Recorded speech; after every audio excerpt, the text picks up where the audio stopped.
خطروں سے کشتی کو بچا کر، خطروں سے خود خیبر نے ہارا، ڈوب گیا دریائے لہو میں۔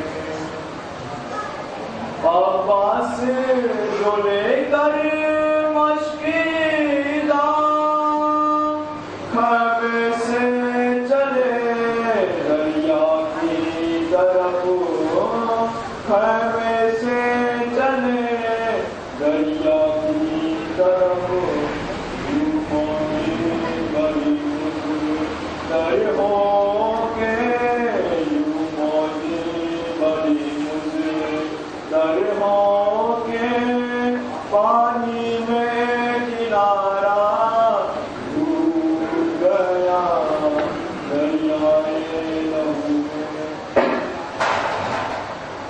اصغر کے گلے پر تیر لگا، کونین میں چھایا سناٹا، کونین میں چھایا سناٹا، بے شیر لہو میں کیا ڈوبا، بے شیر لہو میں کیا ڈوبا، قرآن کا پارا ڈوب گیا دریائے لہو میں۔ ہم شکل نبی مرنے کو لیے احمد کا نواسا ڈوب گیا۔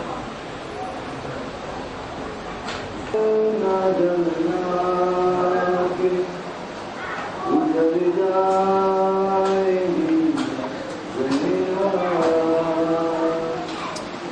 اے رات نہ ڈرنا کہ ادھر جائے گی دنیا،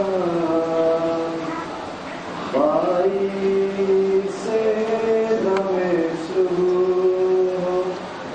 بچھڑ جائے گی دنیا، سونے دو سکینہ کو کہ پھر سو نہ سکیں گی، رونا بھی جو چاہے گی تو پھر رو نہ سکے گی، اصغر سے ملاقات تو پھر ہو نہ سکے گی، اے رات نہ ڈرنا کہ گھبرائے ہوئے لال ہے، سہری ہوئے مائے، جی بھر کے میں دے دوں علی اکبر کو دعائیں، لینا ہے ابھی کون محمد کی بلائے، اے رات نہ ڈرنا، اے رات بکھر جا کے ترا بس ہے جہاں کا، مٹ جائیں گے کل آل پیمبر کے نشاط، باقی ہے یہ منظر علی اکبر کی اذاں کا، اے رات نہ ڈرنا، ہر چاند کے چہروں، ہر چاند کے بچوں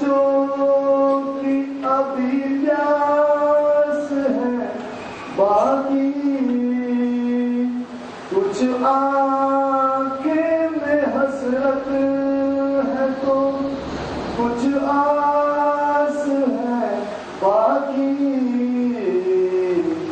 لیکن میرا بھائی میرا عباس ہے باقی،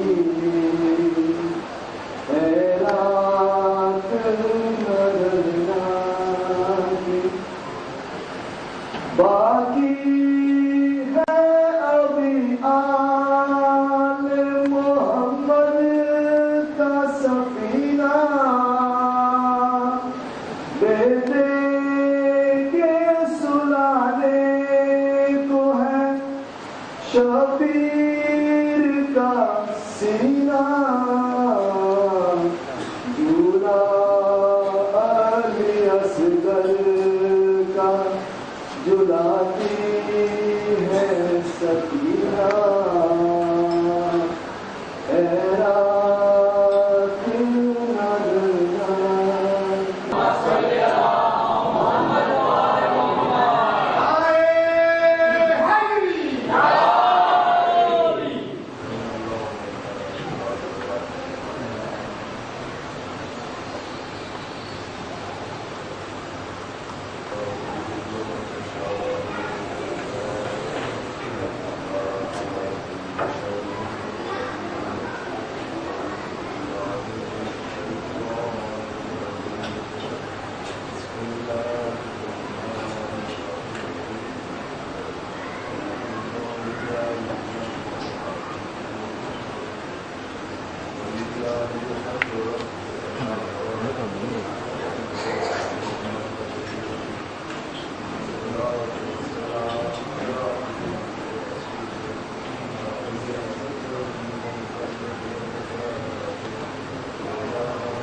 نام اللہ سے بہت رحمان الرحیم ہے،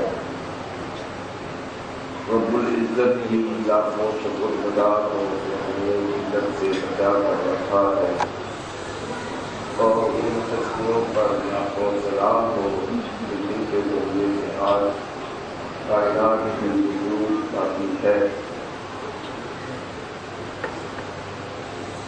جانے گرامی حقیقت بسم اللہ الرحمن الرحیم کے سلسلہ گفتگو آج اختتام کی طرف جا رہی ہے، اور انشاءاللہ آج کوشش کروں گا کہ اس کی ترجمہ بھی کرنے کی کوشش کروں گا۔ ہمارے ناقص علم کے تحت جو کچھ بیان کر سکی وہ آپ خدمت میں اللہ کی مدد سے پہنچایا گیا۔ جو حضرات موضوع کے ساتھ چل رہے ہیں اسے واقف ہے کہ ہماری گفتگو کہاں تک پہنچی ہے۔ انشاءاللہ آج اختتام ہو جائے گی۔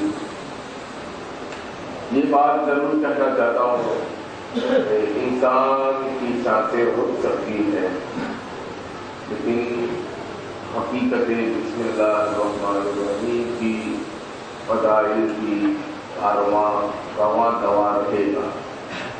پاور سلمان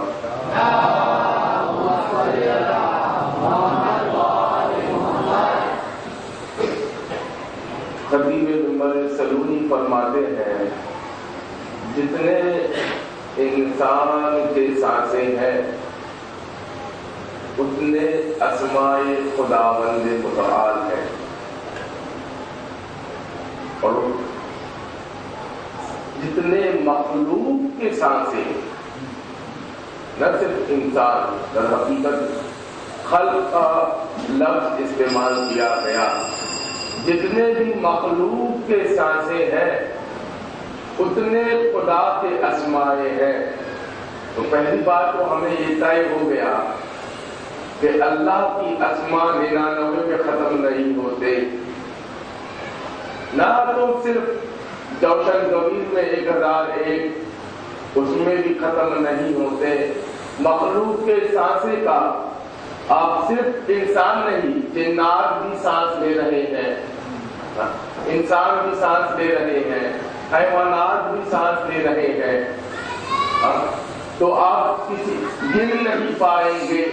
در حقیقت کہنا ہی یہ چاہتے ہیں کہ خدا کے اسماء اتنے ہیں کہ انسان کے سوچ کے رسائی نہیں۔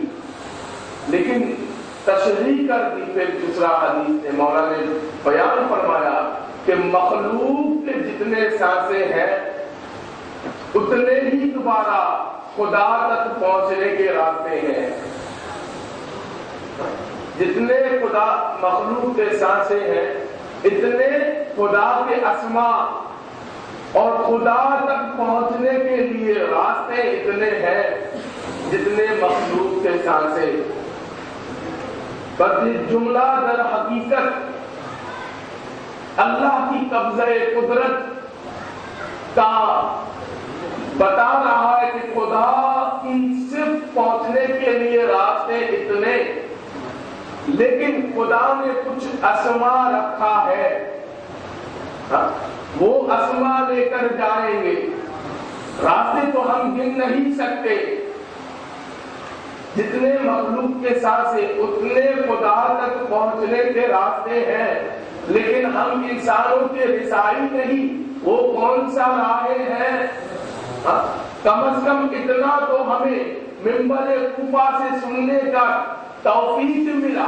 مولا فرما رہا ہے کوئی سوال کرنا ہے کرو، میں زمین کے راستے بتائیں گے، آسمانوں کے راستے بتائیں گے۔ بات پہنچ رہی ہے نہیں؟ تو کیا سمجھ میں آیا؟ صرف ایک امام، وہ بھی پہلے امام، اتنے راہیں بتا سکتا ہے۔ اگر 12 مل کے بتائے، اگر 12 مل کے بتائے تو کتنے، تو سمجھا رہا ہے یہ حدیث کہ جتنے مخلوق کے سانسیں اتنے خدا تک پہنچنے کے راستے، ہم 12 ہیں، مگر سمجھ لینا وہی مخلوق کے سانسے کے مطابق ہم تمہیں خدا تک لے جائیں گے۔ سمجھ رہے کیا نہیں؟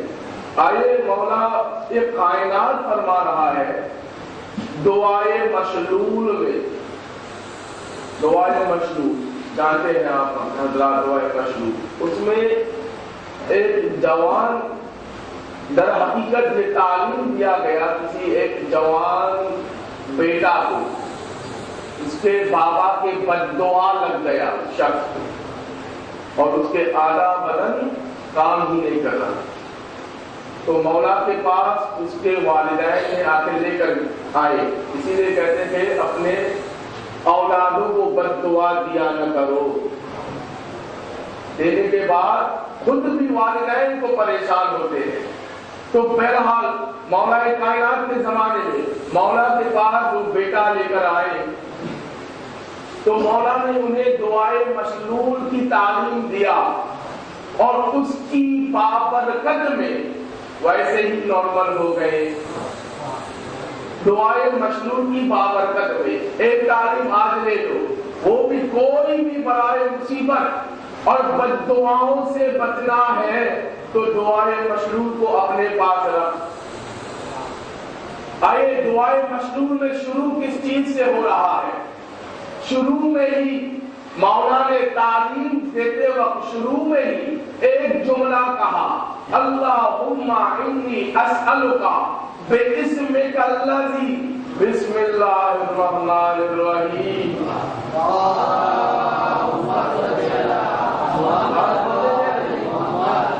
مولا فرما رہا ہے پہلے میں پالنے والے تیرے اسم کے صدقے میں اللہم اللہم انی اسألک، دعا مانگ رہا ہوں اسم کے صدقے میں. وہ اسم کیا ہے؟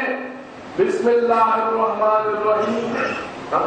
اگر اسم اللہ ہوتے تو صرف اللہم انی اسألک بے حق جل جلالہ ربی کافی تھا.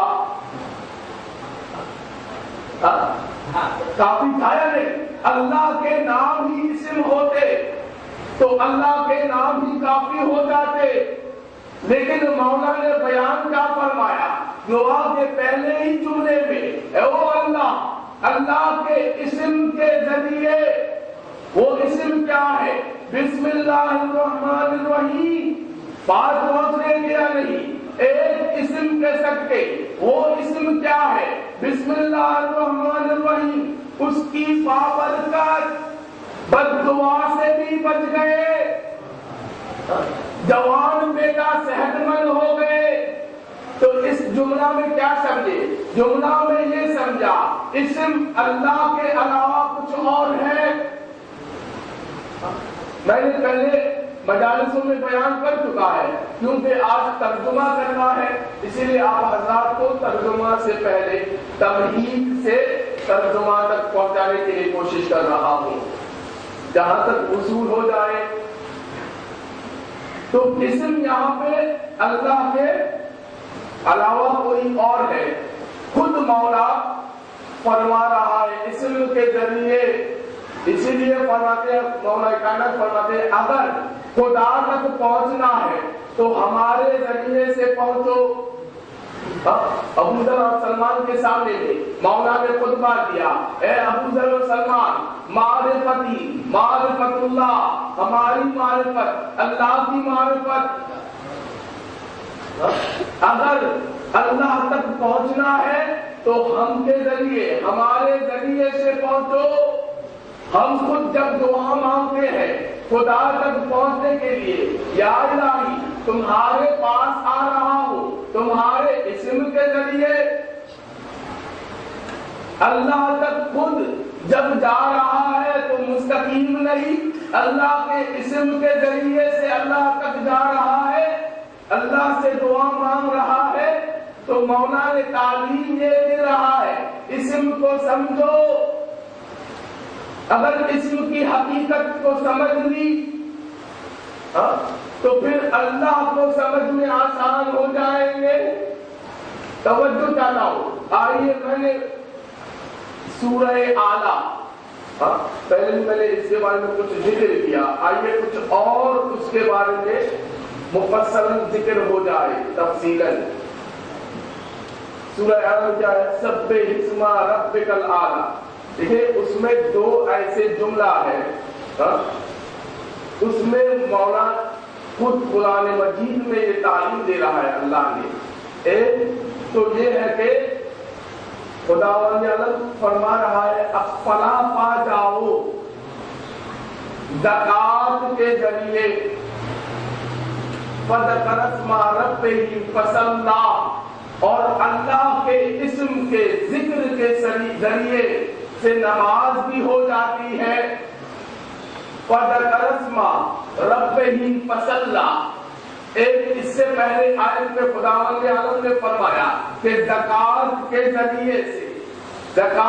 ذریعے سے فلاح پا جاؤ، کامیاب ہو جاؤ، اور اللہ کے اسم اور اس کے ذکر کے ذریعے سے پس نماز بھی ہو جاتی ہے. زکات اور نماز، اس سے کیا سمجھے؟ حقیقت زکات، حقیقت نماز کیا ہے؟ حالانکہ نماز کو قائم کرنے کے لیے خدا نے کہہ چکا ہے اقیموا الصلاۃ ولا تکونوا من المشرکین، نماز قائم کرو، مشرکین میں سے نہ بنو. لیکن یہاں کچھ اور اشارہ سے فرما رہا ہے بس اللہ کے اسم کے ذریعے سے بس نماز ہو جاتی ہے، زکات کے ذریعے سے کامیاب ہو جاتی ہے. آئیے بیان یہ کرنا چاہتا ہوں حقیقت زکات اور حقیقت صلاۃ کیا ہے. توجہ چاہتا ہوں، میں کچھ بات کرنا چاہتا ہوں، اسی لیے میں تمہید سے لے جا رہا ہوں آپ کو. تو یہاں پہ حقیقت صلاۃ اور حقیقت زکات کا اشارہ ہے. تو مولا صادق علیہ السلام سے پوچھا مولا حقیقت صلاۃ اور حقیقت زکات کیا ہے؟ بس توجہ، مولا فرماتا ہے الصلاۃ ولایتنا، نماز کی باطن کی بات اللہ فرما رہا ہے. در حقیقت نماز کی باطن ہم 14 کے ولایت. الصلاۃ ولایتنا والصوم معرفت جدنا، اور روزہ ہمارے جد نانا کے معرفت. آئیے پھر فرماتے الزکات معرفت شیعتنا، زکات ہمارے شیعوں کے معرفت. والحج معرفت اعدائنا، اور حج ہمارے دشمنوں کے معرفت. نہیں آئیے مولا نے کیا فرمایا؟ صلاۃ الصلاۃ ولایتنا، صلاۃ کے باطن میں ظاہر تو ہم نماز پڑھ رہے ہیں قیام، باطن میں ہم 14 کے ولایت. اگر ہماری ولایت ہے تو پھر نماز پڑھی، ورنہ نماز نہیں ہوئی، ورنہ ورزش. ہماری ولایت ہے تو پھر نماز پڑھی، ورنہ نماز ورزش ہو جائے گی. مولا بتانا کیا چاہتا ہے؟ نماز ظاہری قیام ہے، رکوع ہے، سجود ہے، لیکن روح صلاۃ ہر شے کا 2 تقسیم ہے، ایک جسم ایک روح. روح نماز کے جسم ہے قیام، رکوع اور سجود نماز کے روح ہے ولایت. بات سمجھنے کی نہیں. اور مولا فرماتے ہیں روزہ ہمارے نانا کے معرفت. اگر محمد کو جان لیا تو روزہ رکھا ہے، ورنہ بھوکا مرا ہے. لیکن اگر کوئی انسان کہے محمد ہم جیسا، پھر جس نے روزہ تعلیم دی، جس نے روزہ تعلیم دیا، اگر اسے ہم جیسا کہے تو پھر روزہ رکھا ہے یا بھوکا مرا ہے؟ بات پہنچے گی نہیں. تو مولا نے کیا فرمایا؟ الزکات معرفت شیعتنا، اگر زکات دیا ہے، اگر زکات دی ہے تو یہ زکات ظاہر میں تو غلات اور خرما اور کھجور پیسہ یا جو بھی چیز اشیاء دیا ہے زکات، لیکن در حقیقت میں ہمارے شیعوں کے معرفت. در حقیقت زکات جو دیتے ہیں خرما میں، انگور میں، جو میں، گندم میں، یہ تو در حقیقت ظاہری بدن میں ہم نے تقسیم کر رہا ہے فقراء کو، ہے یا نہیں؟ لیکن باطن میں اگر کوئی بھی انسان سلمان کو جانتے ہیں تو زکات دیا ہے، اگر کوئی مقدار کو جانتے ہیں تو زکات دیا ہے، کوئی ابو ذر کو جانتے ہیں تو زکات دیا ہے، وگرنہ اسراف کیا ہے. بات بولتے کیا نہیں؟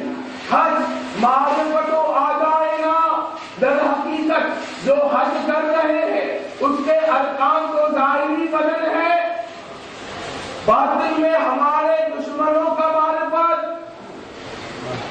اتحاد سے بتا دیا، اگر شیعان اہل بیت کی حج دیکھ لو تو در حقیقت شیعان اہل بیت کی حج ہے دشمنوں پر لعنت. صلوات پر محمد وعلی محمد.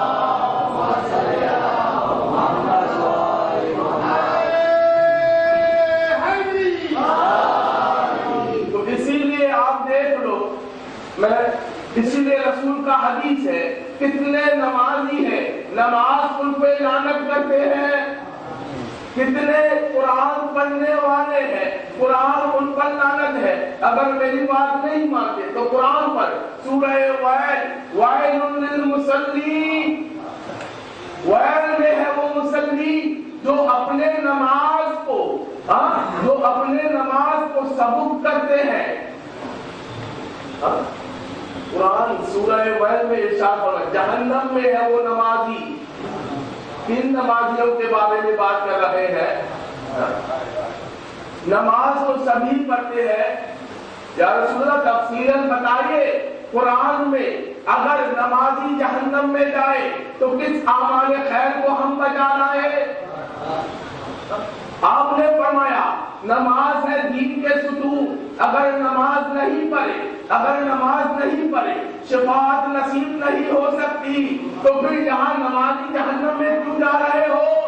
تو مولا فرمائیں گے، رسول فرمائیں گے دیکھو اس نماز کو نماز کہتے ہیں. اگر وہ نمازی جہنم میں کیوں جا رہا ہے؟ کربلا معلیٰ میں دیکھو ادھر بھی نماز پڑھ رہے ہیں ادھر بھی نماز پڑھ رہے ہیں.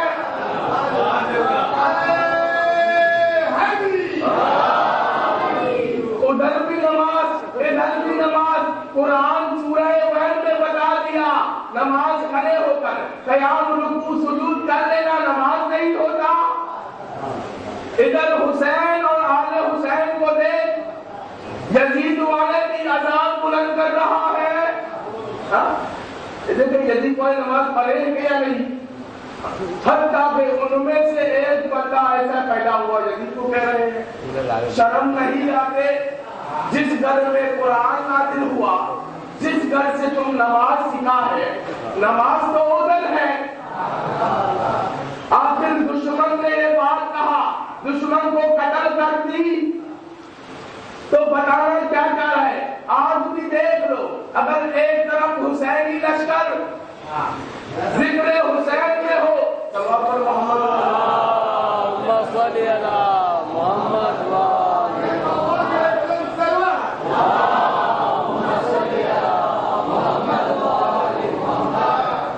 دربار یزید میں نماز کا سورج دیکھے ابھی شراب کو ہاتھ میں رکھ کر یزید نے پڑھا پھر کسی نے یاد دلایا نماز کا وقت ہو گیا ہے شراب کا پیالے کو کنار میں رکھے اچھا نماز پڑھ لیں گے. شراب ابھی بھی شراب کے پیالے کو کنار میں رکھ دیا کسی شخص نے آگے یاد دلایا اچھا نماز کے وقت آ گیا ہے اذان ہو گئے ہیں اچھا پھر شراب کا پیالے رکھ کر ایسے ہی قبلہ کہاں ہے بھی معلوم نہیں. نماز پڑھنا ہے تو رکوع سجود قیام کر کے تال بدول نماز کو پڑھ لیا. سورہ ویل کو یاد رکھ اگر ایسے نمازی بھی جنت جاتے پھر دنیا میں عبادت موجود نہیں ہوتا تو قرآن نے ثابت کر کے دکھایا وَيْلٌ لِّلْمُصَلِّينَ. یاد رکھ وہ نمازی جو جہنم کے آخری جگہ میں ہوں گے وہی ہے جس نے نماز کو مذاق سمجھا. جس دل میں چودہ ہو روح سلاد ہو تو ایسا نماز پڑھیں گے جس کے پیر میں تیر لگے تو بھی معلوم نہیں ہوگا. سلوات پر محمد تو اب بات پتا چلا دربار لذیذ میں. اور آج ایک رات اور بھی کھول دیتے ہیں. دربار لذیذ میں سیدہ زینب نے جو خطبہ دیا خطبہ دبدبے کے ساتھ بھی بہت سارے لوگ بھی بیوی کے خطبہ کو بیٹھ کے سننے لگے شوق و ذوق کے ساتھ. ابھی وقت نماز نہیں ہوا یزید نے کہا اذان دو. بات پہنچے گیا نہیں تو اب یاد رکھ زمانہ کو بتا دے اگر ذکر حسین ہو رہا ہے کوئی نماز کے بہانے سے رکنے کو آ جائے اسے نمازی نہیں سمجھنا. کوئی ذکر حسین کو نماز کے بہانے سے رکنے آئے وہ نمازی نہیں وہ شیطان ہے. کیونکہ تعلیم سے ہمیں ملتی ہے شیطان کے علاوہ کوئی اور ذکر حسین کے لیے رکنے آتے ہی نہیں. کیونکہ خود انہوں نے کہا ہمارے سر پہ شیطان سوار ہو گیا ہے. بات پہنچے گیا نہیں. ارے شیطان نے خود بھی کہا ہے شیطان نے خود کہا ہے وہ کہاں پہ جاتا ہے. جب مکہ میں نبی بھی موجود اصحاب بھی موجود خیبر شکن بھی موجود تھے اتنے میں راوی نقل کرتے ہیں ہاتھی سے بھی بڑا حیوان نظر آیا تو لوگ ڈر گئے تھے. اچانک خیبر شکن اٹھے اور اس ہاتھی سے بھی بڑا حیوان کو سونگ سے پکڑ کر زمین میں دبکایا اور ذوالفقار مردم شکاری نکال کر ان کے گردن پہ پیر رکھ کے قتل کرنا چاہا. حضور نے آ کے رک گئے. یعنی یہ شیطان ہے. توجہ چاہتا ہوں.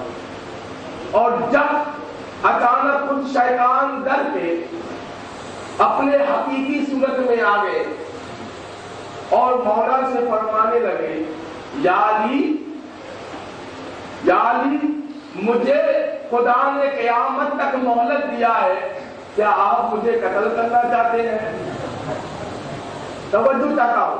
شیطان کا جملہ ہے یا علی اللہ نے مجھے قیامت تک کا موقع دیا ہے, مہلت دی ہے, کیا آپ مجھے قتل کرنا چاہتا ہے؟ تو اب اتنے میں شیطان نے یہ جملہ سنا تو بس حضور نے بھی کہا چھوڑ دیجئے. اب دیکھیں بات مجھے یہاں پر رک کر یہ کہنا چاہتا ہوں, کم از کم شیطان ہونے کے باوجود علی کے اختیار کو جانتے ہیں.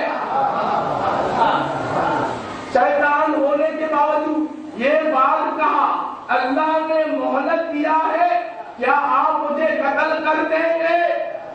شیطان جانتے ہیں اگر علی چاہے تو شیطان کو ختم کر سکتا ہے, مرضی الہی بھی انکار نہیں ہوگا.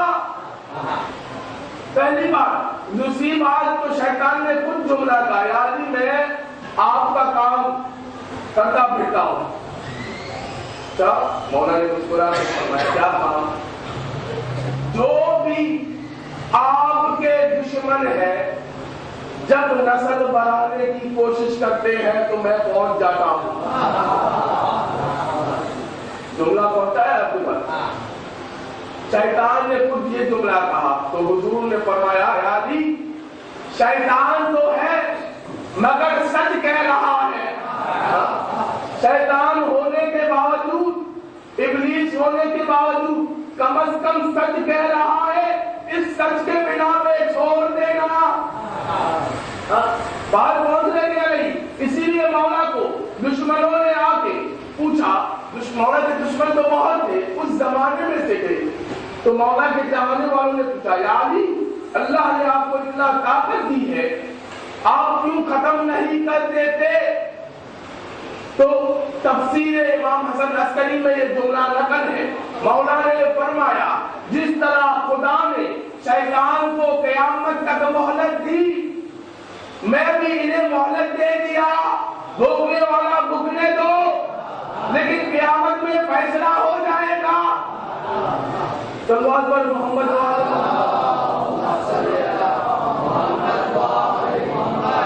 دشمن علی مولا جانتے ہیں شیطان دیکھے شیطان ہونے کے باوجود بھی سچ کہہ رہا ہے.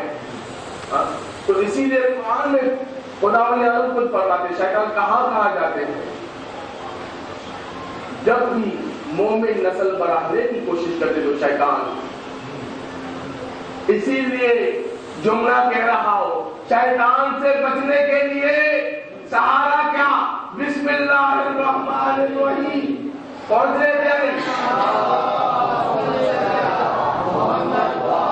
تو اسی لیے جب بسم اللہ کا سہارا نہیں لیتے تو شیطان شامل ہو جاتے ہیں. بزرگان ملت بات پہنچے گی نا بسم اللہ کی طاقت کہاں تک ہے. تو کیونکہ چھوٹے موٹے گناہوں میں تو شیطان بہکاتا ہے کہ ہے ہی نہیں. کیوں باقی گناہ انہیں معلوم ہے توبہ سے معاف ہو سکتے ہیں لیکن دشمن علی توبہ سے معاف نہیں ہو سکتا.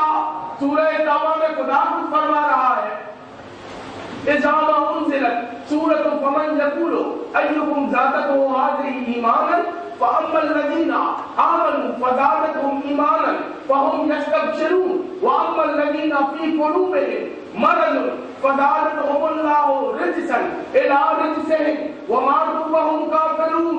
صلوات پر محمد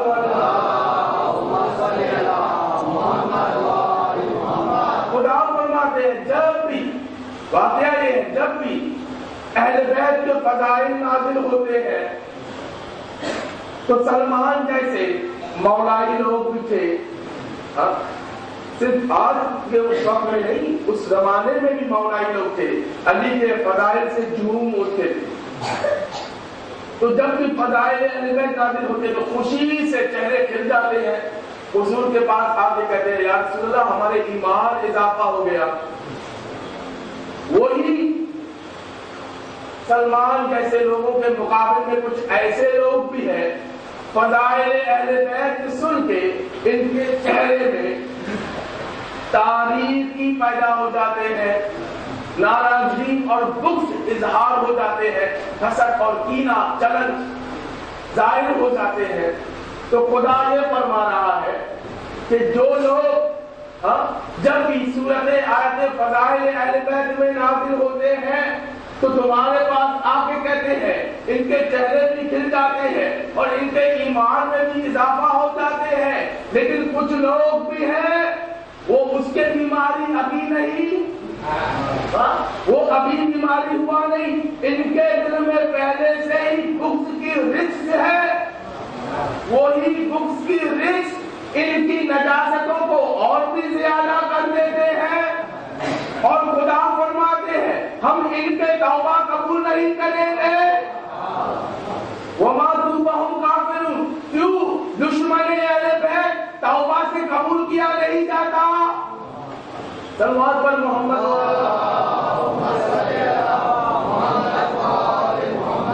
پہنچے کیا نہیں. دیکھیں سورہ الحدید خدا ولی عالم فرماتے ہیں میں نے الحدید نازل کیا لوگوں کے نفع کے لیے، اور وہی الحدید نامی ذوالفقار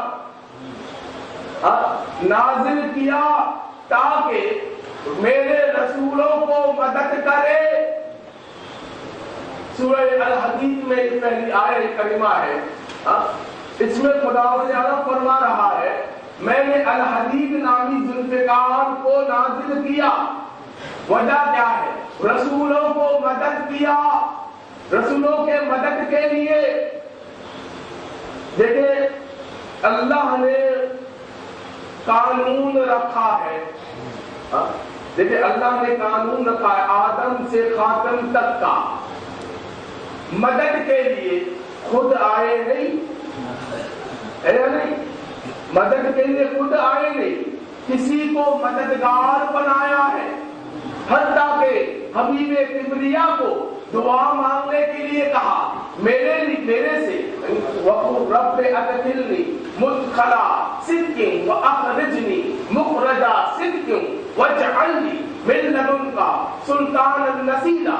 اے میرے حبیب دعا کر وقل رب ادخلنی، پانے والے ہمارے صدق اور مخرج کو، ہمارے مدخل اور مخرج کو صدق قرار دے اور تمہارے قرب سے ہمیں مددگار عطا کر. پہلے سورہ الحدید میں کیا بیان کی؟ خدا نے ذوالفقار جیسے الحدید نامی ذوالفقار کو نازل کیا رسولوں کے مدد کے لیے. اللہ نے قانون بنایا میں نے میرے نبیوں کو میرے مدد تو آئی ہے لیکن میں خود نہیں آیا، مددگار کے وسیلے سے آئے ہیں، حتیٰ کہ میرے حبیب کے لیے. دیکھیے خدا نے عالم فرماتے جنگ احزاب علی سے شروع ہوا، علی پہ ختم ہوئے، لیکن خدا فرما رہا ہے آج میں نے خوب لڑا. خدا فرما آج میں نے خوب لڑا. کیا بیان کرنا چاہ رہا ہے؟ حبیب کے مدد کے لیے خداوند عالم نے خود تو آ نہیں سکا، علی کو بھیجا. ارے جتنے بھی جنگیں علی نے لڑے ہیں خدا کے نمائندگی بن کے لڑا ہے. یعنی خدا نے قانون رکھا علی کو مدد کے لیے آدم سے لے کر خاتم تک ہر نبیوں کے زمانے میں علی کو بھیجا ہی اسی لیے مدد کے لیے۔ آئیے میں نے کیا بیان کیا، آج بسم اللہ کی ترجمہ کرنا ہے۔ اگر آپ حضرات کی توجہ ہے تو آئیے سب سے پہلے بے کو دیکھتے ہیں۔ میں نے شروع سے کیا کہا، اعلان کسی کا دعویٰ نہیں آج تک، ایک سوائے علی، اس نے کہا انا نقطۃ تحت الباء، میں بائے بسم اللہ کی نقطہ ہوں۔ آئیے بے کو دیکھتے ہیں، بے کا معنی کیا ہے، جو حقائق باطنی معنی ہے میں بیان کر چکا ہوں۔ آئیے آج ظاہری اور باطنی کو ملا کے دیکھتے ہیں۔ لغت میں کہتے ہیں با کو بائے استعانت، الباء باء الاستعانت، بے یعنی مدد کے لیے استعمال ہوتے ہیں۔ استعانت کا معنی کیا ہے، مدد کرنا۔ بات پہنچ رہے کیا نہیں، بے کا معنی لغت عرب میں، لغت میں شیعہ سنی نہیں ہوتے، دونوں نے مل کے لکھا ہے، عربی دان نے لکھا ہے کہ با کا معنی استعانت ہے، ایک ابتدائیت جس سے شروع کرنا، ایک مدد۔ کون سا زیادہ صحیح، سب مل کے لکھا ہے بائے استعانت زیادہ صحیح ہے۔ بے کا معنی بائے استعانت، مدد کے لیے استعمال کرنا زیادہ مناسب۔ توجہ چاہتا ہوں عزیزو، میں نے کیا بیان کیا، ایک دعوے دار مولا متقیان فرماتے ہیں انا نقطۃ تحت الباء، میں بسم اللہ کی نقطہ ہوں، اور نقطے کے بغیر بے نہیں ہو سکتا۔ کچھ باتیں میں عرض کر چکا ہے، میں چھوڑ رہا ہوں، بس لغت عرب نے کیا کہا، بے کو استعانت مدد کے لیے۔ بات پہنچ گئی، کم از کم عربی دان نے بھی انکار نہیں کیا، بے ہوتا ہی مدد کے لیے۔ اب بسم اللہ میں خدا نے بے سے شروع کر رہا ہے، زمانے کو دکھا رہا ہے میں اللہ، قانون تمہیں خدا بنایا، لن تجد لسنت اللہ تبدیلا، اللہ کے سنت میں کوئی تبدیلیاں نہیں ہے، کیا نہیں، اللہ کے سنت میں تبدیلیاں نہیں، اللہ نے خود قانون بنایا ہے مددگار کا۔ جب اللہ نے بسم اللہ کو شروع کر رہا ہے تو بھی یہ قانون کے خلاف نہیں کی، بے کو مدد کے لیے رکھا۔ آئیے اسی لیے جب کسی عربی دان سے پوچھیں گے، ہم نے کتاب لکھا ہے کتبت بالقلم، ہم نے کتبت، میں نے کتاب لکھا، کس کے مدد سے، قلم کے مدد سے۔ تم اشرف المخلوقات ہو گے، قلم جیسے ناچیز چیز سے مدد کیوں مانگ رہے ہو؟ ایک کتاب لکھنے کے لیے، ایک حرف لکھنے کے لیے جب تک قلم مدد نہ کرے تب تک کتاب نہیں لکھ سکتا۔ خدا قانون خلاف نہیں کر رہے ہیں، بتانا یہ چاہتا ہے دیکھو یہ قانون میں نے رکھا ہے، کوئی انسان مدد چاہتے ہیں مجھ سے مدد ضرور ملے گا، لیکن مددگار کے ذریعے۔ اگر مددگار سے مدد مانگنا بدعت نہیں، کیوں یہ میرا سنت ہے۔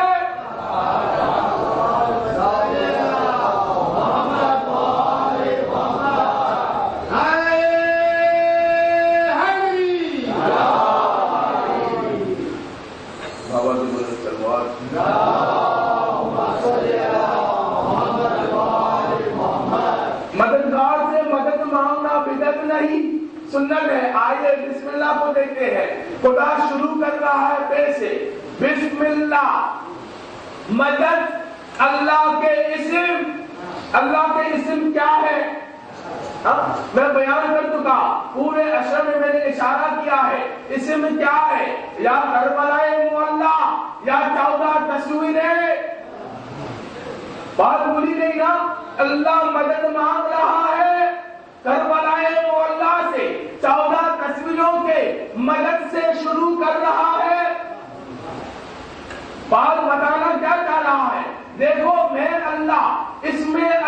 بچہ ہے کربلا سے، اس میں اللہ کو پہچانوائے گا 14، تو میں خود اللہ ان کی مدد سے شروع کر رہا ہے، تم بھی شروع کرو۔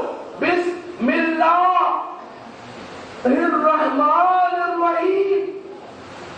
بات پہنچنے کے نہیں، بے کو خدا نے مدد کے لیے رکھا ہے، اسی لیے اللہ نے اپنے اسم کو حتیٰ کہ جھکنے کو راضی نہیں ہوا، اپنے اسم کو جھکایا ہی نہیں، بالخصوص وہ اسم جس کو اپنے توحید کا بدن بنایا۔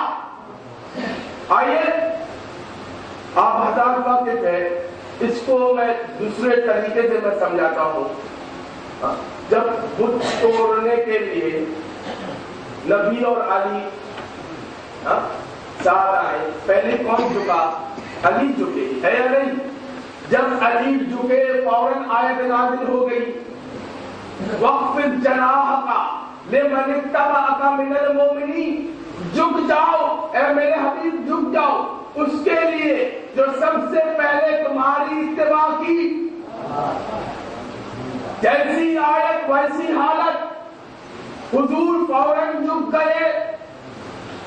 پھر جبریل کو دیکھ کے پوچھنے لگا، ہے جبریل کیا میں علی سے افضل نہیں ہوں؟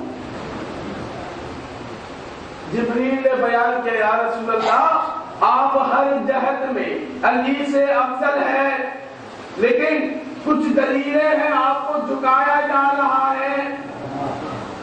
پہلے دلیل تو یہ ہے، آپ نے خود ارشاد فرمایا علی کے چہرے سے تلوے تک آپ نے نسبت دیا ہے خدا کا بدن۔ خدا نہیں چاہتے جس اجزاء کو خدا کے نسبت دیا گیا اسے جھکایا جائے۔ خدا نہیں چاہتے کہ اپنے اسم کو،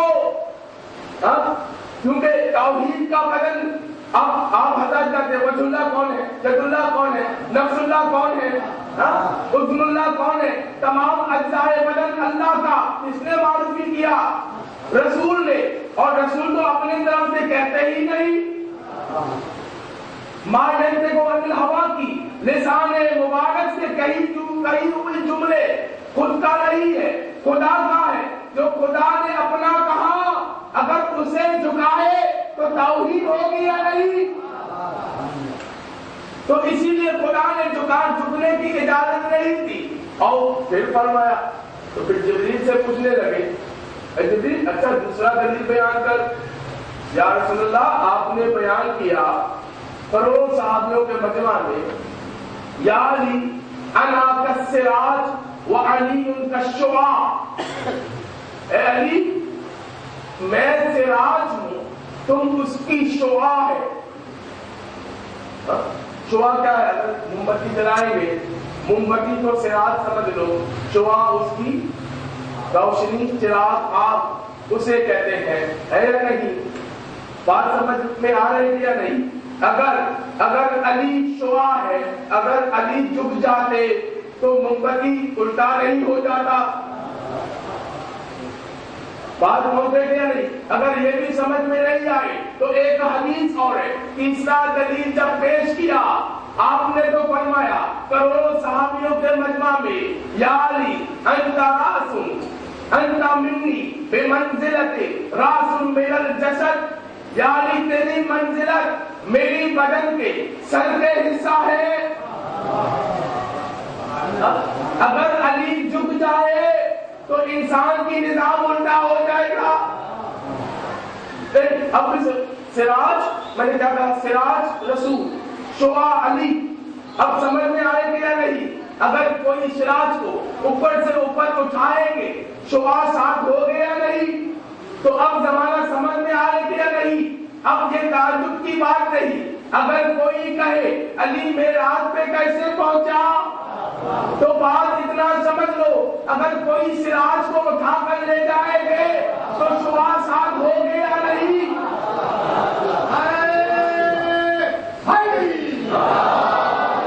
تو بات پہنچے گا نہیں؟ بسم اللہ کی حقیقت، اللہ نے بے کو قانون یا کربلا یا 14، تو اپنے اسم کو کہیں بھی جھکنے کا موقع ہی نہیں دی، اتنا بلند کیا۔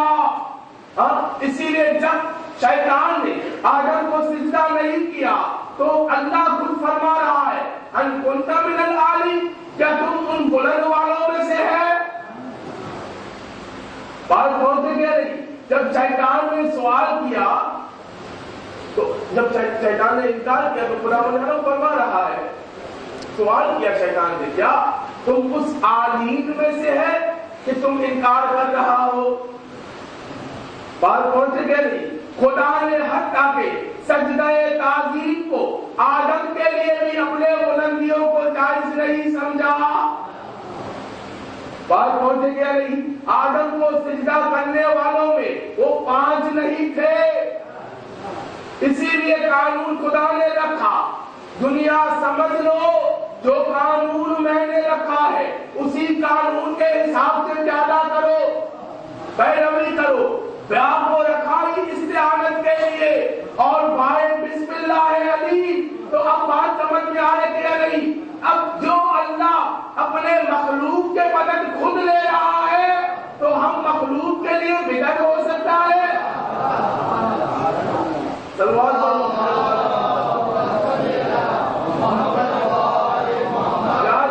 آپ کو آدم سے لے کر عیسیٰ تک نبیوں کے زمانے میں آ کے آپ نے مدد کیا ہے۔ اچھا، آپ کو کسی نے شکریہ ادا بھی کی ہے یا نہیں؟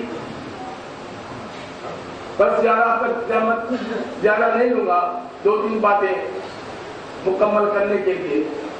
مولا دیکھیں، ہم نے جب قرآن پڑھتے ہیں تو یعنی ہمیں نظر آتے ہیں نوح کی کشتی کو، کیونکہ نوح عبد شکور ہے، بسیار شکر کرنے والے تھے، تو خدا نے ان کے سواریوں کو ہم جو ہے نوح کی بابرکت شکر گزاری کی وجہ سے صحیح سلامت منزل مقصود تک پہنچایا۔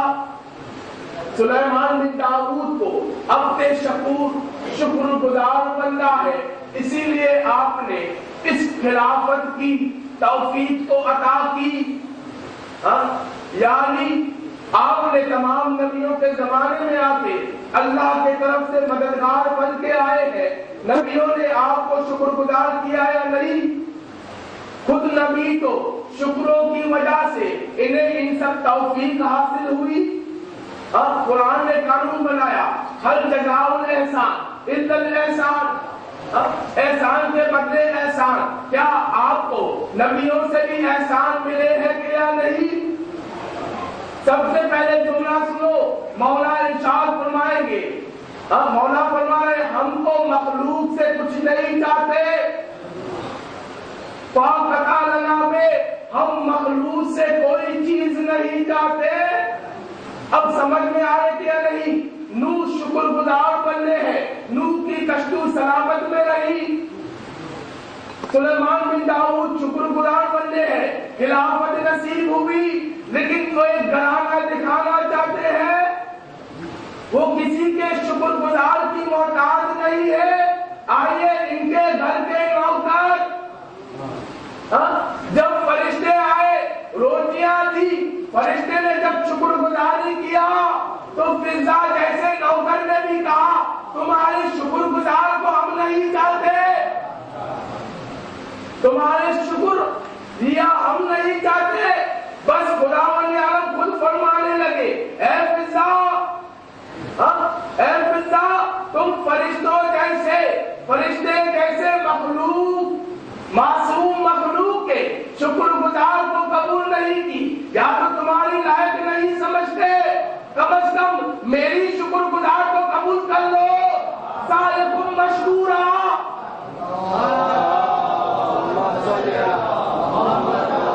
بتانا کیا چاہتے ہیں؟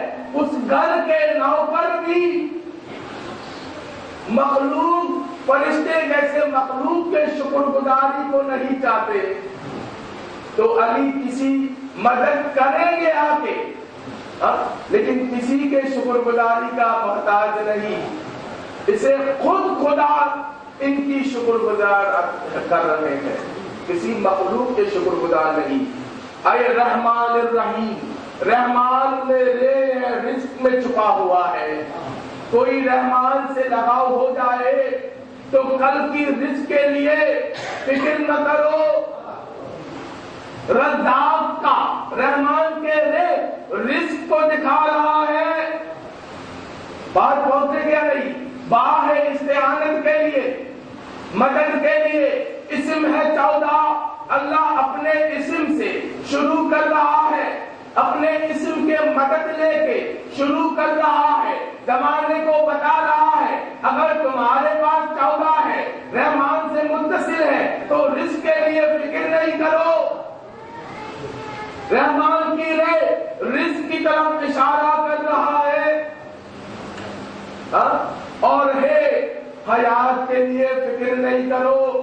اگر تم اس بسم اللہ کی برکت سے جیو تو تمہاری حیات بابرکت ہو جائے گی. بات ہوتی ہے نہیں؟ میم کیا ہے؟ میم میں چھپا ہوا ہے ملک. اگر بسم اللہ سے متصل ہو جائے تو ملک بھی عطا ہو جائے گی. آدم سے لے کر خاتم تک جس کو بھی ملک ملی بسم اللہ کی برکت سے. رحمان کے میم میں ملک چھپا ہوا ہے.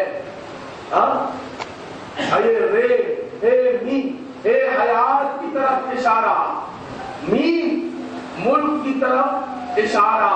اور آئے کوئی انسان بسم اللہ کی حقیقت سے متصل ہو جائے تو اس کی چہرے میں نورانی ہو جائے گی. اور رحیم کے لیے رہ گیا، اگر بسم اللہ کی رحیم سے متصل ہو جائے تو یقین کی موت مرے گے. تو بات پہنچے گیا نہیں؟ جنگ صفین میں سونے والوں نے سویا، رات ہوئی، ایک طرف دشمن علی نماز راتوں رات نماز پڑھ رہے ہیں. اب صبح نماز اٹھ کر پڑھنے والوں نے پڑھے، مولا کے سارے لشکر نے صبح اٹھ کر پڑھے. پھر کوئی لوگ نے مولا کے پاس آ کے پوچھا، یا علی ہم نے صبح نماز کو ادا کیا ہے، صبح نماز کو ہم نے ان کی ادا کی، لیکن ان کے طرف سے ان کے لوگوں نے رات تک جاگ کر عبادتوں میں مشغول ہے. وجہ کیا ہے؟ مولا نے کیا جواب دیا؟ مولا نے جواب دیا، دیکھیں کوئی فکر کرنے کی ضرورت نہیں. یقین سے سونے والے کی عبادت،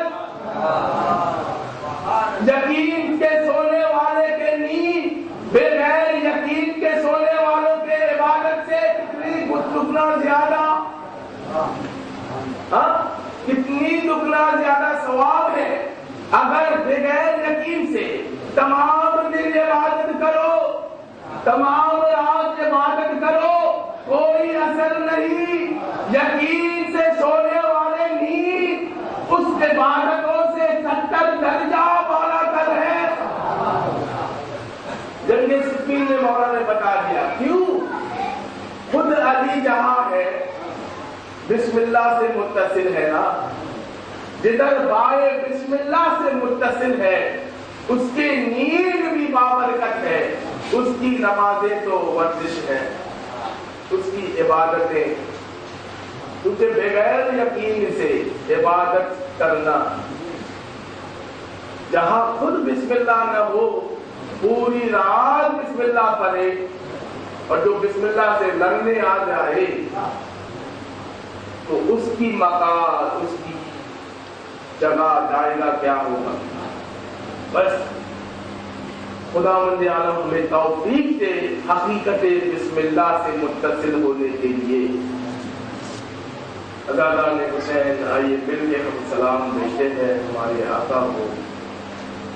السلام علی الحسین وعلی علی ابن الحسین وعلی اولاد الحسین وعلی ازواج الحسین. عزادان حسین وہ لمحہ یاد رکھیے، وہ لمحہ یاد کیجیے جو امام خیمگاہ میں شب عاشور کو چراغ بجھا کر اپنے اصحاب و انصار سے فرما رہا ہے کہ اب کی مہلت ہے کہ جو بھی تم میں سے جانا چاہتا ہے تو حسین کو چھوڑ کے جا سکتا ہے. حسین معاف کرتے ہیں، حسین معاف کرتے ہیں. جو بھی تم میں سے حسین کو چھوڑ کے جانا چاہتے ہیں تو جا سکتے ہیں. عزادار حسین مولا خود فرماتے ہیں انی لا اعلم اصحاب الخیر من اصحابی، میں نے اپنے اصحاب سے بہتر کوئی اصحاب نہیں دیکھا. ایک بھی ایسا صحابی نہیں کہ حسین کو چھوڑ کے واپس جائے. عزادار حسین آئے شب عاشور میں امام نے ہلال بن نافع کو خیمگاہ کی طرف جا کے دکھا رہا تھا، جا کے ایک ایک جگہ دکھا رہا ہے. اے ہلال، اے ہلال دیکھ ادھر، ادھر میرے بھائی عباس کے دونوں شاخے کٹے ہوئے ہوں گے. عزادار حسین پھر بھی امام ایک اور جگہ لے کر گیا. اے ہلال ادھر بھی یاد رکھ، یہ جگہ میرے پیاری بہن زینب کے دونوں لاڈلے کے سرے ہو گئے. عزادار حسین ہلال آنسو جاری، ہلال رونے لگے. عزادار حسین اے ہلال یہ بھی کہیں اور ذرا آگے بڑھ کے دو، آگے بڑھ کے دے، ذرا آگے بڑھ کے دے. آگے بڑھا تو امام نے ایک جگہ میں روک کے فرمایا اے ہلال یہ جگہ دے، اس جگہ پہ ہم شکل پیغمبر علی اکبر کے کلیجے پر پرچی لگیں گے.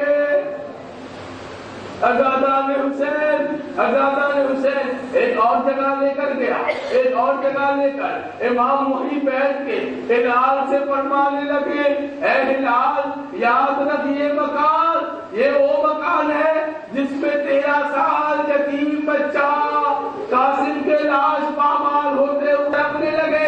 اے امام لبیک تو کرتا ہوں لیکن ہمیں موت نے مجبور کر لیا ہے. عزادار حسین رضی اللہ آئے، امام خیمگاہ میں آئے. امام کا آخری نوبت آ گیا. امام نے رخصت ہونے کے لیے خیمگاہ میں آئے. اپنے بہن سے رخصتی کی، بہن کو وصیت کیا. عزادار حسین بہن رونے لگی، دار و مدار رونے لگی. خیمہ میں ہجوم برپا ہو گئے. یا امام، یا امام، یا حسین اگر آپ بھی چلے جائیں گے تو ہمارے سائے میں کون ہوگا؟ ایک تو بیمار پڑا ہے، گش میں پڑا ہے، اٹھ نہیں سکتا. عزادار حسین امام نے سمجھایا، بہن زینب کو سمجھایا. بہن سمجھا کر خدا مجھے قتل ہوتے ہوئے، شہید ہوتے ہوئے دیکھنا چاہتا ہے. یہ ہمارے امتحان کے وقت ہے، مجھے جانا پڑے گا. عزادار حسین امام نے سمجھایا، لیکن سمجھانے کے بعد ایک 4 سالہ بچی دوڑتے ہوئے آئی، امام کے پیر کو لپٹ کر روئی. بابا سب کو خدا حافظی کر کے جانا ہے، کل میں کس کے سینے پہ سوؤں؟ بابا آج تک مجھے آپ نے زمین میں نہیں سلایا، اگر آپ بھی جائیں گے کہتا 5 تو لوٹ کر نہیں آیا، میں کس کے سینے میں جا کے سوؤں؟ میرا خشک زبان ہے، اب خشک دل ہو جائے گا، اب خشک سینہ ہو جائے گی. عزادار حسین اجرکم اللہ، مولا نے بہن زینب سے فرمایا بہن زینب اور ذرا مجھے مدد کر، میرے بیٹی کو سمجھاؤ. مولا نے بھی سمجھایا. اپنے پیار دے کر مولا نے بہن زینب سے کہا بہن میرے ایک صندوق لے کر آؤ، وہاں میرا نانا کا امامہ ہے، میرے بابا کا رضا ہے، ابا ہے، انہیں لے کر آؤ اور میرے کپڑے بھی لے کر آنا. جب سارے امامہ اور رضا ابا سب لے کر آئے تو مولا نے ایک ایک کو سجایا. جب کپڑا پہننا چاہا کپڑے کو چاروں طرف نے پھاڑ دیا. بہن زینب نے یہ ماجرا دیکھ کر پوچھا بھائی حسین یہ اچھا کپڑا تو کیوں پھاڑ رہا ہے؟ بہن زینب جانتی ہے لیکن پھر بھی پوچھ رہے ہیں. دردناک منظر ہے. اداکار حسین یاد کر کے رونا. مولا نے جملہ فرمایا اے بہن زینب مجھے قتل کرنے کے بعد شہید کرنے کے بعد ایسا ماجرا نہ آ جائے مجھے ظالموں بے غور پکڑ کر دے. اگر یہ پھٹا کپڑا دیکھ کر کچھ رحم تو آ جائے میرے کپڑے اتار نہ دے. اداکار حسین اجرکم اللہ بہن زینب سے خداحافظی کر کے رخصت ہونے لگے. اب ذوالجناح آگے بڑھ نہیں رہا ہے. اتنے میں مولا نے ذوالجناح سے پوچھنے لگا اے ذوالجناح کیا خیمے والوں کی طرح تم بھی آگے بڑھ نہیں رہا ہے؟ اتنے میں زبانی سے ذوالجناح نے اشارہ کیا. مولا نے دیکھا ایک ننھی بچی گھوڑے کے سموں سے لپٹ کے رو رہی ہے. اب مولا مجبور ہوئے پھر دوبارہ ذوالجناح سے اتر کے آئے. بیٹی کو سمجھا کر خیمے تک پہنچا دیا. ذرا وہ منظر ذرا دیکھو.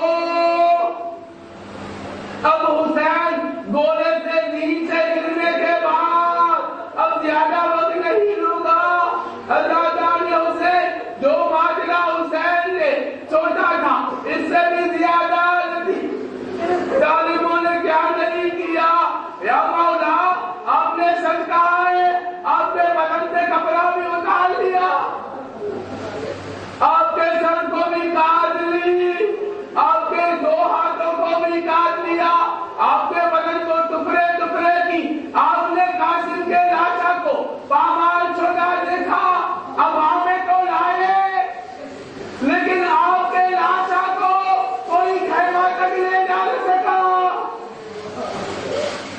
اللہ لعنۃ القوم الظالمین سيعلم الذين ظلموا أي منقلب ينقلبون.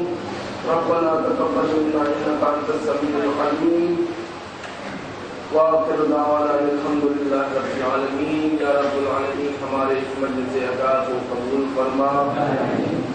اس مجلس ادا کی ثواب بالخصوص مرحوم سید منظور حسن ابن سید ابو الحسن کے لیے انتخاب کیا گیا ہے.